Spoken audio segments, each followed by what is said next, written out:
ನಮಸ್ಕಾರ ಸ್ನೇಹಿತರೆ, ಜ್ಞಾನಸುರಭಿ ಕನ್ನಡಕ್ಕೆ ಮತ್ತೊಮ್ಮೆ ನಿಮ್ಮೆಲ್ಲರಿಗೆ ಸ್ವಾಗತ. ಕಳೆದ ತರಗತಿಯಲ್ಲಿ ನಾವು ಮುಖ್ಯ ಪರೀಕ್ಷೆ 2ಕ್ಕೆ ಸಂಬಂಧಿಸಿದಂತೆ ಭೌತಶಾಸ್ತ್ರ ಮತ್ತು ರಾಸಾಯನಿಕ ಶಾಸ್ತ್ರದ ಪ್ರಶ್ನೆಗಳನ್ನು ವಿಶ್ಲೇಷಣೆಗೆ ಒಳಪಡಿಸಿದ್ವಿ. ಇಂದು ರಾಸಾಯನಿಕ ವಿಜ್ಞಾನದ ಪ್ರಶ್ನೆಗಳನ್ನು ವಿಶ್ಲೇಷಣೆಗೆ ಒಳಪಡಿಸೋಣ. ಅದರಲ್ಲಿ ಬಹು ಆಯ್ಕೆ ಪ್ರಶ್ನೆಗಳು. 26ನೇ ಪ್ರಶ್ನೆ ಈ ರೀತಿಯಾಗಿದೆ: ಸಸ್ಯಗಳಲ್ಲಿ ಕಾಂಡದ ಮೇಲ್ಮುಖ ಬೆಳವಣಿಗೆಯು ಅಂದರೆ ಇದು ಅನುವರ್ತನೆಯ ಬಗ್ಗೆ ಪ್ರಶ್ನೆ ಇದೆ. ಇದು ಯಾವ ಅನುವರ್ತನೆ ಅಂತೇಳಿ. ಸಸ್ಯಗಳಲ್ಲಿ ಕಾಂಡದ ಮೇಲ್ಮುಖ ಬೆಳವಣಿಗೆಯು ಋಣ ಗುರುತ್ವಾನುವರ್ತನೆ ಮತ್ತು ಧನ ಜಲಾನುವರ್ತನೆ. ಧನ ಗುರುತ್ವಾನುವರ್ತನೆ ಮತ್ತು ಋಣ ಜಲಾನುವರ್ತನೆ. ಋಣ ದ್ಯುತಿ ಅನುವರ್ತನೆ ಮತ್ತು ಧನ ಗುರುತ್ವಾನುವರ್ತನೆ. ಋಣ ಗುರುತ್ವಾನುವರ್ತನೆ ಮತ್ತು ಧನ ದ್ಯುತಿ ಅನುವರ್ತನೆ. ಸರಿಯಾದ ಉತ್ತರ ಆಪ್ಷನ್ ಡಿ, ಋಣ ಗುರುತ್ವಾನುವರ್ತನೆ ಮತ್ತು ಧನ ದ್ಯುತಿ ಅನುವರ್ತನೆ. ಇಲ್ಲಿ ದ್ಯುತಿ ಅನುವರ್ತನೆ ಅಂದರೆ ಬೆಳಕಿಗೆ ಅನುಗುಣವಾಗಿ ಆಕ್ಸಿನ್ ಹಾರ್ಮೋನು ಸಸ್ಯಗಳ ಬೆಳವಣಿಗೆಯನ್ನು ಪ್ರಚೋದಿಸುವಂಥದ್ದು. ಇಲ್ಲಿ ಋಣ ಗುರುತ್ವಾನುವರ್ತನೆ ಬೇರುಗಳು ಭೂಮಿಗೆ ಧನಾತ್ಮಕವಾಗಿ ಬೆಳೆಯುತ್ತದೆ. ಇದನ್ನು ಧನಾತ್ಮಕ ಗುರುತ್ವಾನುವರ್ತನೆ ಅಂತ ಕರಿತೀವಿ.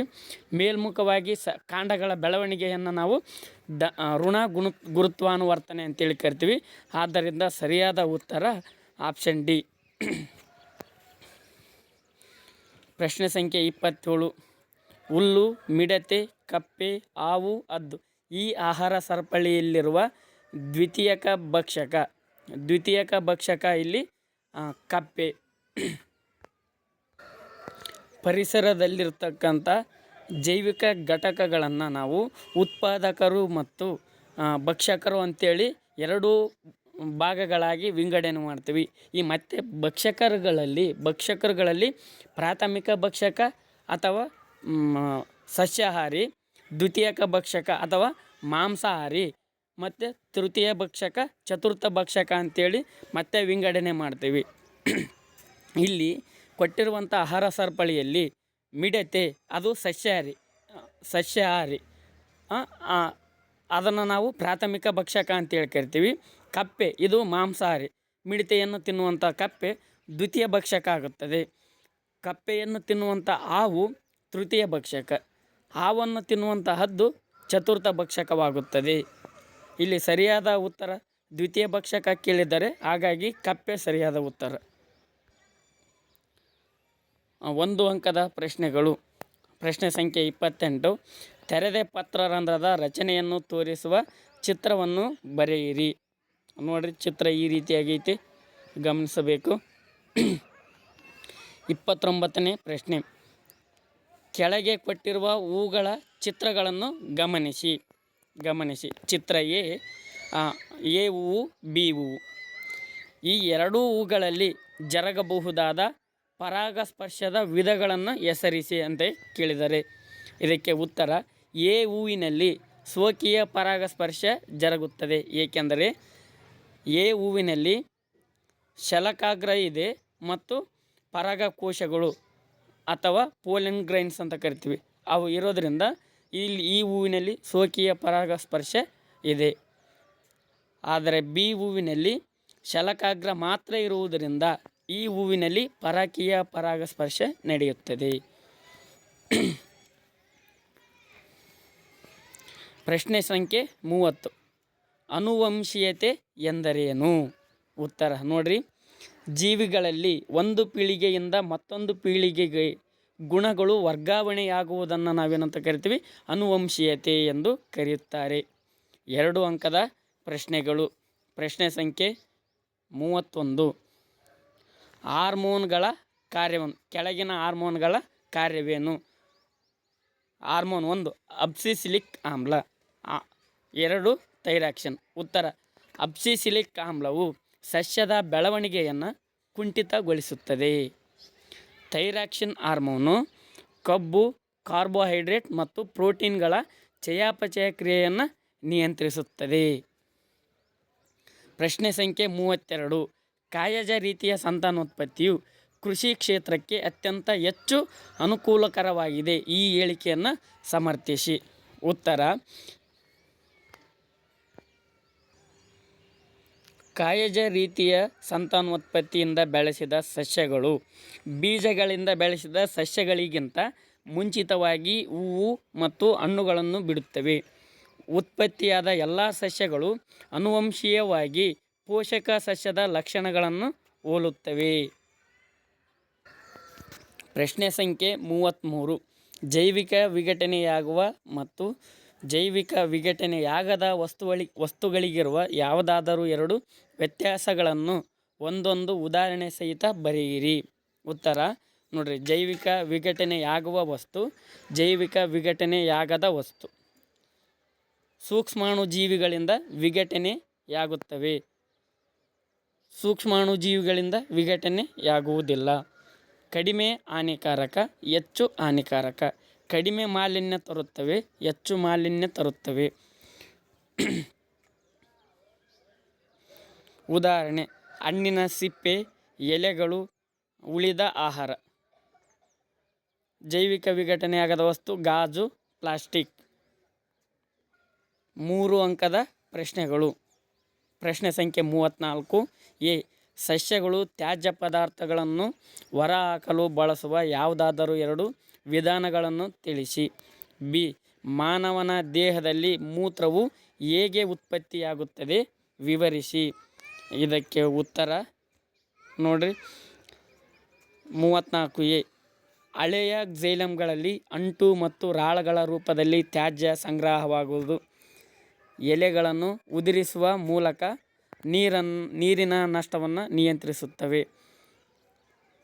ತಮ್ಮ ಸುತ್ತಮುತ್ತಲಿನ ಮಣ್ಣಿಗೆ ತ್ಯಾಜ್ಯಗಳನ್ನು ವಿಸರ್ಜನೆ ಮಾಡುವ ಮೂಲಕ ಹೆಚ್ಚಾದ ನೀರನ್ನು ಬಾಷ್ಪ ವಿಸರ್ಜನೆಯ ಮೂಲಕ ಹೊರಹಾಕುತ್ತವೆ. ದ್ಯುತಿಸಂಶ್ಲೇಷಣೆಯಲ್ಲಿ ಆಕ್ಸಿಜನ್ನನ್ನು ಹೊರಹಾಕುತ್ತವೆ. ಉಸಿರಾಟದಿಂದ ಕಾರ್ಬನ್ ಡೈಆಕ್ಸೈಡನ್ನು ಹೊರಹಾಕುತ್ತವೆ. ಮೂತ್ರದ ಉತ್ಪಾದನೆ. ನೆಫ್ರಾನ್ನಲ್ಲಿ ಬಟ್ಟಲಿನಾಕಾರದ ಕೋಶದಲ್ಲಿರುವ ರಕ್ತ ಲೋಮನಾಳಗಳ ಗುಂಪಿನಿಂದ ರಕ್ತದ ಶೋಧಿಸುವಿಕೆಯಾಗುತ್ತದೆ. ಶೋಧಿತ ದ್ರವದಲ್ಲಿನ ಗ್ಲೂಕೋಸ್, ಅಮೈನೋ ಆಮ್ಲಗಳು, ಲವಣಗಳು ಮತ್ತು ಅಧಿಕ ಪ್ರಮಾಣದ ನೀರು ನೆಫ್ರಾನ್ನ ಉದ್ದ ನಾಳದಿಂದ ಮರು ಹೀರಿಕೆಯಾಗುತ್ತದೆ.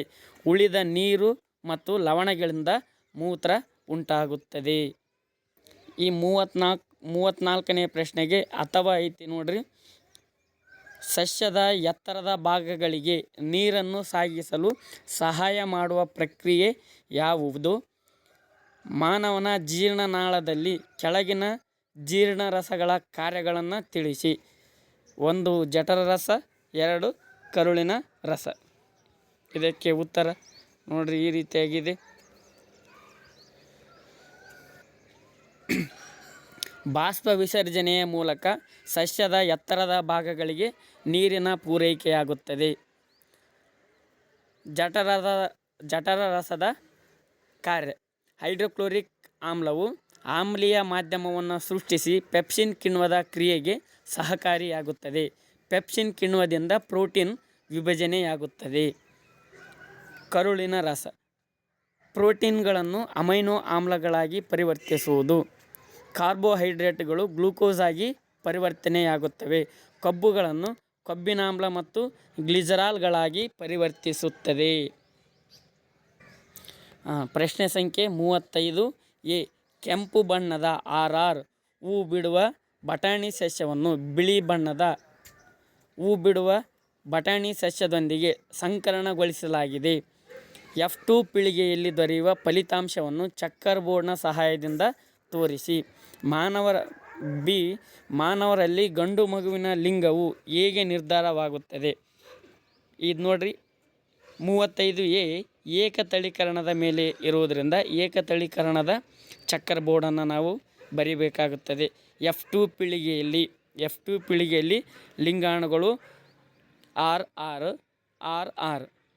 ನೋಡ್ರಿ. F2 ಪೀಳಿಗೆಯಲ್ಲಿ ಏಕತಳೀಕರಣದಲ್ಲಿ ಈ ರೀತಿಯಾಗಿ ಚೆಕ್ಕರ್ ಬೋರ್ಡ್ ಇರುತ್ತದೆ, ನೀವು ಗಮನಿಸಬಹುದು.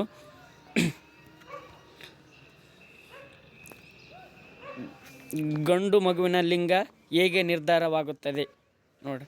ಯುಗ್ಮಜವು ತಂದೆಯಿಂದ Y ವರ್ಣತಂತುವನ್ನು ಪಡೆದುಕೊಂಡಿದ್ದರೆ ಆಗ ಯುಗ್ಮಜವು ಗಂಡು ಮಗುವಾಗುತ್ತದೆ. ಅಥವಾ ತಂದೆ ತಾಯಿಯ ಲಿಂಗಾಣುಗಳನ್ನು ಈ ರೀತಿಯಾಗಿ ನೀವು ಚಿತ್ರದ ಮೂಲಕ ತೋರಿಸಬಹುದು. ಪ್ರಶ್ನೆ ಸಂಖ್ಯೆ 36. DNA ಸ್ವಪ್ರತೀಕರಣ ಎಂದರೇನು? ಲೈಂಗಿಕ ರೀತಿಯ ಸಂತಾನೋತ್ಪತ್ತಿಯಲ್ಲಿ ವರ್ಣತಂತುಗಳ ಸಂಖ್ಯೆಯು ಹೇಗೆ ಮರುಹೊಂದಾಣಿಕೆಯಾಗುತ್ತದೆ? ಉತ್ತರ ಕೋಶ ವಿಭಜನೆಯ ಸಿದ್ಧತಾ ಹಂತದಲ್ಲಿ ಮಾತೃಜೀವಕೋಶದ DNA ತನ್ನನ್ನು ತಾನು ನಕಲು ಮಾಡಿಕೊಳ್ಳುವ ಪ್ರಕ್ರಿಯೆಯನ್ನು DNA ಸ್ವಪ್ರತೀಕರಣ ಎಂದು ಕರೆಯುತ್ತೇವೆ. ಲೈಂಗಿಕ ಕೋಶಗಳಲ್ಲಿ ಮಿಯಾಸಿಸ್ ಕೋಶ ವಿಭಜನೆಯಿಂದ ಮೂಲ ವರ್ಣತಂತುಗಳ ಸಂಖ್ಯೆಯು ಅರ್ಧದಷ್ಟಾಗುತ್ತದೆ.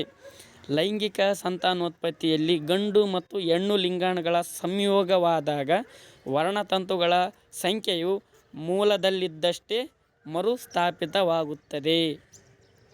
ಈ 35ನೇ ಪ್ರಶ್ನೆಗೆ ಅಥವಾ ಒಂದು ಪ್ರಶ್ನೆ ಐತಿ ನೋಡ್ರಿ. ಜರಾಯು ಎಂದರೇನು? ಇದರ ಕಾರ್ಯವೇನು? ಮಾನವನ ದೇಹದಲ್ಲಿ ವೃಷಣಗಳು ಕಿಬ್ಬೊಟ್ಟೆಯ ಹೊರಗೆ ವೃಷಣಚೀಲದಲ್ಲಿ ಇರುತ್ತವೆ ಏಕೆ? ಉತ್ತರ ನೋಡ್ರಿ. ಗರ್ಭಕೋಶದ ಗೋಡೆಯಲ್ಲಿ ಹುದುಗಿರುವ ತಟ್ಟೆಯಂತಹ ವಿಶೇಷ ಅಂಗಾಂಶವನ್ನು ಜರಾಯು ಎಂದು ಕರೆಯುತ್ತಾರೆ. ಇದು ಬೆಳೆಯುವ ಭ್ರೂಣಕ್ಕೆ ತಾಯಿಯ ರಕ್ತದ ಮೂಲಕ ಪೋಷಕಾಂಶಗಳನ್ನು ಒದಗಿಸುತ್ತದೆ. ಭ್ರೂಣದಲ್ಲಿ ಉತ್ಪತ್ತಿಯಾದ ತ್ಯಾಜ್ಯ ಪದಾರ್ಥಗಳನ್ನು ತಾಯಿಯ ರಕ್ತಕ್ಕೆ ಸೇರಿಸುತ್ತದೆ. ವೀರ್ಯಾಣುಗಳ ಉತ್ಪತ್ತಿಗೆ ದೇಹದ ತಾಪಕ್ಕಿಂತ ಕಡಿಮೆ ತಾಪದ ಅಗತ್ಯತೆ ಇರುವುದರಿಂದ ವೃಷಣಗಳು ಕಿಬ್ಬೊಟ್ಟೆಯ ಹೊರಗೆ ವೃಷಣಚೀಲದಲ್ಲಿ ಉತ್ಪತ್ತಿಯಾಗುತ್ತವೆ. 4 ಅಂಕದ ಪ್ರಶ್ನೆಗಳು. ಪ್ರಶ್ನೆ ಸಂಖ್ಯೆ 37. ಮಾನವನ ಮೆದುಳಿನ ರಚನೆಯನ್ನು ತೋರಿಸುವ ಚಿತ್ರವನ್ನು ಬರೆಯಿರಿ. ಕೆಳಗಿನ ಭಾಗಗಳನ್ನು ಗುರುತಿಸಿ. ಪಾನ್ಸು ಮತ್ತು ಮಹಾಮಸ್ತಿಷ್ಕವನ್ನು ಗುರುತಿಸಿ. ನೋಡ್ರಿ, ಮೆದುಳಿನ ಚಿತ್ರ ಹೀಗಿದೆ. ಇದು ಮಹಾಮಸ್ತಿಷ್ಕ ಅಥವಾ ಸೆರೆಬ್ರಮ್ ಅಂತ ಕರೀತಾರೆ. ಇಲ್ಲಿ ಪಾನ್ಸು, ಈ ಮೆದುಳಿನಲ್ಲಿ ಪಾನ್ಸ್ ಕಂಡುಬರುತ್ತದೆ. ನೀವು ಚಿತ್ರವನ್ನು ಗಮನಿಸಬಹುದು. ಪ್ರಶ್ನೆ ಸಂಖ್ಯೆ 38. ಆಕ್ಸಿಜನ್ ರಹಿತ ಉಸಿರಾಟ ಎಂದರೇನು? ಈ ಪ್ರಕ್ರಿಯೆಯಲ್ಲಿ ಉತ್ಪತ್ತಿಯಾಗುವ ಉತ್ಪನ್ನಗಳಾವುವು? 38. ರಕ್ತದ ಇಮ್ಮಡಿ ಪರಿಚಲನೆ ಎಂದರೇನು?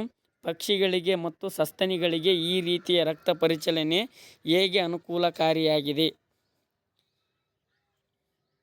ಆಕ್ಸಿಜನ್ನ ಅನುಪಸ್ಥಿತಿಯಲ್ಲಿ ನಡೆಯುವ ಉಸಿರಾಟ ಕ್ರಿಯೆಗೆ ಆಕ್ಸಿಜನ್ ರಹಿತ ಉಸಿರಾಟ ಎನ್ನುತ್ತಾರೆ. ಉತ್ಪಾದನೆಯಾಗುವ ಉತ್ಪನ್ನಗಳು ಆಲ್ಕೋಹಾಲು, ಕಾರ್ಬನ್ ಡೈಆಕ್ಸೈಡ್ ಮತ್ತು ಶಕ್ತಿ.